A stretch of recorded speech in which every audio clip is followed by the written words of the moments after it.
Good evening. Welcome to First Edition. I'm Stanford King in New York, and thank you so much for joining us. We have an action-packed show for you tonight. I want to thank you guys for listening to the show. We are not live. The elephant in the room is that the premiere was supposed to be one big, happy live show. We are not live for today's episode, and I will not be going live throughout the week. I also will not be going live this week when there is any breaking news, and that is until my internet starts interneting, for lack of better terms. I have an internet outage right now. I'm literally using my phone to power all of the stuff that I use for the show. So until we get that back together, we're just going to have to do the show pre-recorded. The headlines will still be up to date. You'll still get all the latest information that you need to know in pertaining to the show and what you guys expect from this program. But I feel like this is why Johnny needs to pay us more so I can get better internet. But nevertheless, in all seriousness, I'm really glad that you guys are joining us. There's so many exciting things that we have planned for this season, and I'm going to go down the list, and then we'll begin with our lead story tonight. Um, for one, this program now has graphics. So long ago, before this was even a radio show, I was in the interactive shows division of RBC. And this was going to be like a nightly primetime show where I did the same exact. Actually, it wasn't going to be nightly. It was going to be just Mondays, my usual schedule.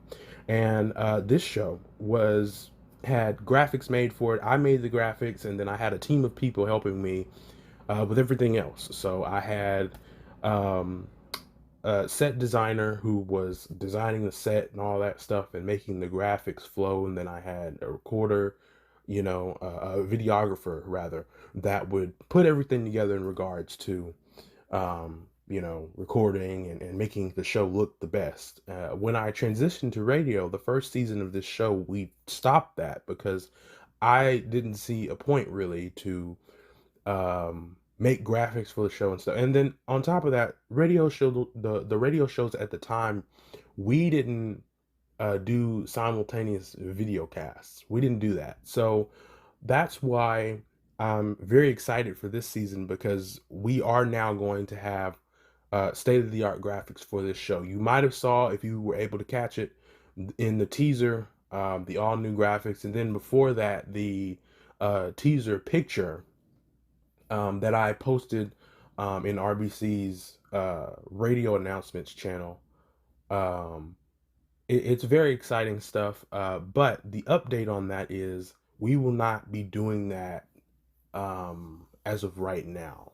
So normally this would air and then there would be a video to go along with it so you could see what I was talking about and graphics, and if we had any reports that we put in there, I would go to that as opposed to you just hearing me, right? And so that was the plan, but as of right now, that's not what is going to happen. And I also have to speak for a second on what this program is and what my general outlook for this program is.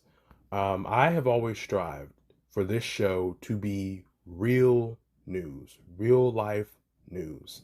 I've strived for this program to keep you educated on what's happening, educated and informed rather, on what's happening in real life. Like, yes, this is a Roblox network, but this is real life. These are real stories. I am not the person to go to when it comes to covering Roblox. Like, if my job requires me to do it, I'll cover Roblox any day. But when it comes to the show that I host myself, I want it to be real life news because I've been a real life journalist, as you guys know, for well over 7 years. So that's been my job. What we are trying to figure out and what I am talking with some of my colleagues on is trying to figure out how to do that in the best way possible. You guys know this show has been on the air for well over a year. There a lot of the episodes that I air are very sensitive. I talk about things like crises and politics, general things that would be sensitive to the average viewer or listener. And so, um, what I'm trying to do is format that in a way where I can still talk about the things that I love, but it reach a wider audience. You know what I'm saying? I still want to cover the latest breaking news. That will not change on this program. What will change and what I will be looking into with my colleagues and higher ups is how I cover this news. And so you can stay tuned for that. I'm very excited to see where that goes. And I hope that we can kind of figure out how to make it work best for everyone. So I appreciate, again, all the support that I've received in every aspect of not only this show, but my personal life. As you know, many months ago, I stepped away to handle some military prerequisites, and I had to step away to do that. I was busy doing that. I am back. No, I am not in the military yet. Prerequisites take a lot of time. And so I'm not there just yet. But even when I get in the military, I've expressed to higher ups and Anson that I do not want to end this program.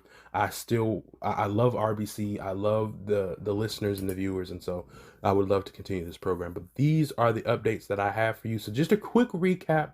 No graphics as of right now. The shows will not be live. I don't even know if I'll get to go live next Monday, but I will always try and do an episode for you every single week so that you can know what the latest headlines are, at least on that day, and some things that you can follow throughout the week. So, with that being said, that is the recap of all that. Again, I will more than likely make an announcement about it and let you know the outcome of this, but I appreciate you guys sticking with me, and we're gonna go into our lead story tonight. It is not a fun story um, to cover, um, because it's kind of crazy. Dolly Parton, whether you guys know or not, has passed away. She had some health issues that she was battling privately. She made a video on her YouTube channel about 10 months ago, and I remember looking at it, and a lot of people were reporting that she had passed away earlier, of course, than she had. And she made a video to all her fans saying, "Hey, I'm not dead yet. Do I look sick to you? I'm working." And so, not only that, but I believe it was an interview with some magazine that was posted last week, and she said that she was battling health issues, but that she planned to continue working.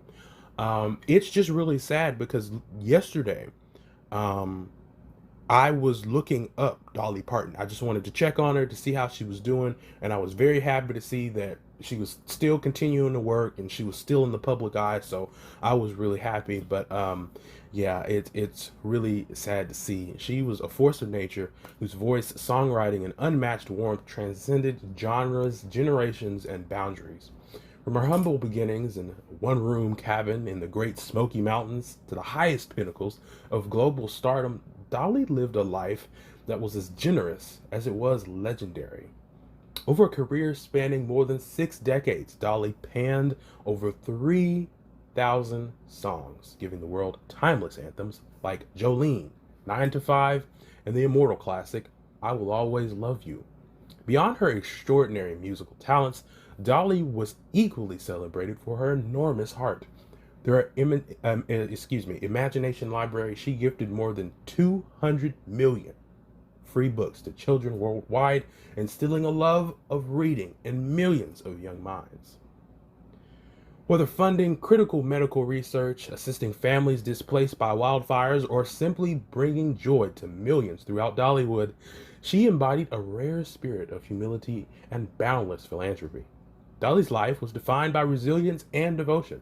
Following the passing of her beloved husband of nearly 60 years, Carl Dean, in 2025, she continued to create, perform, and connect with her fans, celebrating milestone birthdays and releasing new music that reminded us all of the power of hope. Tributes are pouring in from tonight. Excuse me, let me. Tributes are pouring in tonight, excuse me, from fellow musicians, world leaders, and millions of fans whose lives were touched by her grace, her humor, and her music. Tonight, we honor a true American treasure. Dolly Parton's song may have ended, but her harmony will echo forever.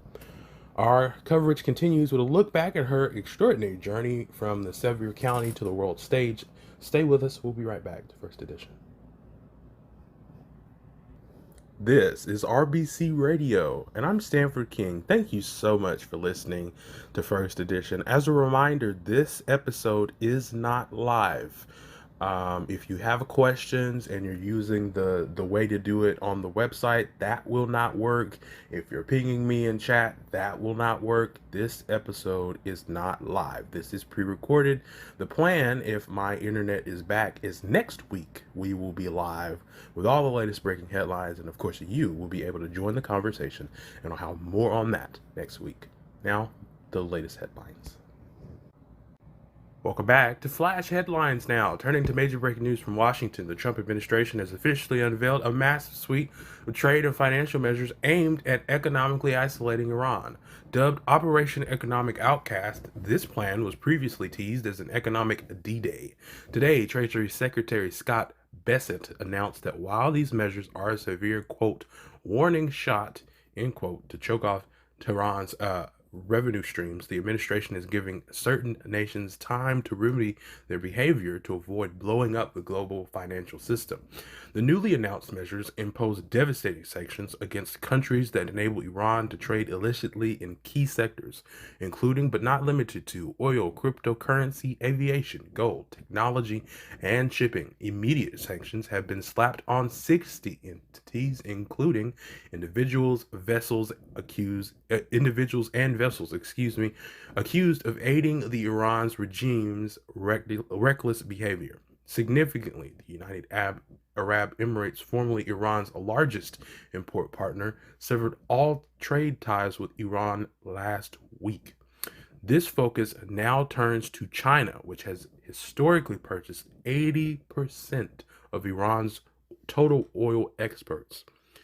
Treasury Secretary Bessent emphasized that no country will be exempt from enforcement, though analysts remain skeptical of how aggressively Washington will penalize Beijing ahead of Chinese President Xi Jinping's high-stakes visit to the United States next month. Of course, hopefully we'll be live next week so we can talk more about this and you will be able to join the conversation. I'll have more on that next week. These sanctions are designed to pressure Iran into lifting its naval chokehold on the critical Strait of Hormuz, which sent global energy and transit costs spiking. While the Iranian rial plummeted to a record low against the dollar ahead of the announcement, global markets reacted with a shrug.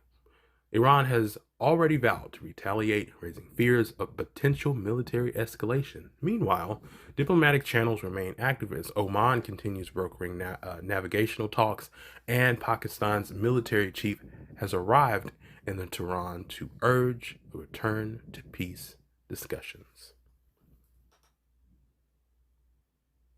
The economic temperature is rising even closer to home as trade disputes between the United States and Canada enters a dangerous new phase. Following the collapse of last-ditch negotiations to avert a 50% tariff on $20 billion of Canadian goods, President Trump has drastically upped the ante. Yesterday, the president threatened to slap a 50% tariff on all Canadian automotive imports starting on January 1st. This new threat targets Canada as a vital automotive hub, including large and small cars, trucks, automotive parts, and steel. Canada has already pledged a, quote, dollar for dollar, end quote, retaliation to the initial tariffs set to take effect on September 8th. The rhetoric reached a boiling point today when Ontario Premier Doug Ford issued a stark counter threat. Premier Ford warned that if the trade war continues to escalate, Ontario is prepared to cut off the United States' access to the province's electricity grid, and critical mineral supplies. This dramatic shift raises fears of surging consumer prices on vehicles and everyday goods across North America. Some financial news now. On Wall Street, the markets are absorbing the shockwaves of these geopolitical tensions, while chip stocks dipped following a report that Nvidia is raising its prices, dragging down major players like SanDisk and Micron. Cryptocurrency is experiencing an explosive revival. Bitcoin ended yesterday trading near the the $80,000 mark, capping its largest three-day rally since March of 2023. The digital asset has jumped over 22% in just the last 7 days, sparked in part by the Treasury Department's announcement that it would buy back bonds. Investors are increasingly turning to what is being called the quote debasement trade, fleeing a weakening dollar and seeking shelter in gold and digital currencies. Billionaire hedge fund manager Ray Dalio has publicly urged investors to acquire gold and Bitcoin as a hedge against mounting U.S. debt. Meanwhile, political pressure is building. President Trump recently hosted a cryptocurrency summit urging Congress to pass the quote Clarity Act, a bill that would establish a federal regulatory framework for digital assets, though it remains stalled in the Senate over concerns regarding political conflicts of interest. To our environment now, where scientists are sounding the alarm over historic and deeply unsettling climate data. The European Climate Service, Copernicus, I hope I'm saying that right, has confirmed that the world's ocean temperatures reached their hottest levels on record last week, climbing to a blistering 21.1 degrees Celsius or 77 degrees Fahrenheit. Driven by climate change and strengthening global El Nino, this temperature reading surpasses the previous record set in March of 2024. Experts warn that the ocean levels have not been this warm in thousands of years, potentially dating back to the last interglacial period 125,000 years ago. This extreme ocean heat is supercharging weather patterns globally. It comes as tropical systems like Tropical Depression Moke battered Hawaii with heavy rain just a week after Hurricane Lala, and a powerful cyclone in the Baltics knocked out power for more than 500,000 people, and it claimed 2 lives. This extreme climate behavior is also fueling active disasters on the home front. In Nevada, the human-caused hawk fire near Reno has scorched more than 15,000 acres since Saturday, forcing evacuation orders for 90,000 residents. We recently reported that this was, 60,000. With 0% containment, dry conditions, and high winds, firefighting crews are facing a grueling battle. Nevada Governor Joe Lombardo has declared a state of emergency in Washoe County and activated the National Guard. At least 6 injuries have been confirmed. In national news, a significant ruling regarding free speech and journalistic independence. An independent arbitrator has ordered the Washington Post to reinstate opinion writer Karen Attiah back with full pay and benefits. Attiah, who was the Post's only black female opinion writer, was fired early this year over social media posts she made on Blue Sky, following the murder of political activist Charlie Kirk. The paper had claimed her comments constituted gross misconduct. However, the arbitrator ruled that the termination was, quote, absolutely disproportional, end quote, to the offense. Following the decision, Attiah hailed the ruling as a major victory for journalists everywhere. The Washington Post has stated it will respect the arbitration process. Those are our flash headlines. Coming up, financial news. We'll be right back. Time now for financial focus. First, a warning sign from the retail sector. Retail sales across the nation stumbled in July, sliding 0.6% as consumers pull back. Even the retail giant Walmart is feeling the pinch, reporting its slowest same-store sales growth in nearly 6 years at just 2.6%. Gas prices jumping past $4 a gallon and persistent inflation eating into purchasing power, economists worry that the American consumer may finally be spent. Walmart's stock plummeted over 9% following the earnings report, signaling a deep investor anxiety over a softening consumer environment. But it's not all bad news on the financial front. In a surprising bright spot, the nation's youngest adults are showing remarkable financial resilience in the face of these headwinds. New research from FICO reveals that Americans between the ages of 18 and 29 have seen their average credit scores jump by 17 points since 2019.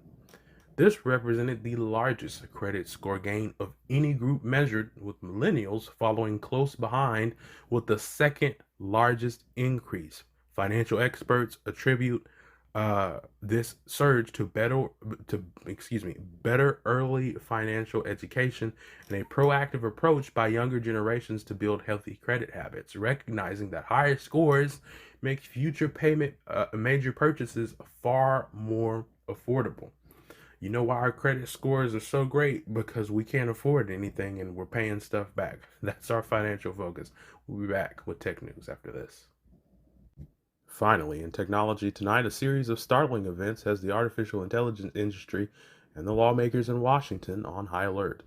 Several cutting edge AI models have reportedly gone rogue, bypassing strict security guardrails, initiating unprompted cyber attacks, and even attempting to trick humans online.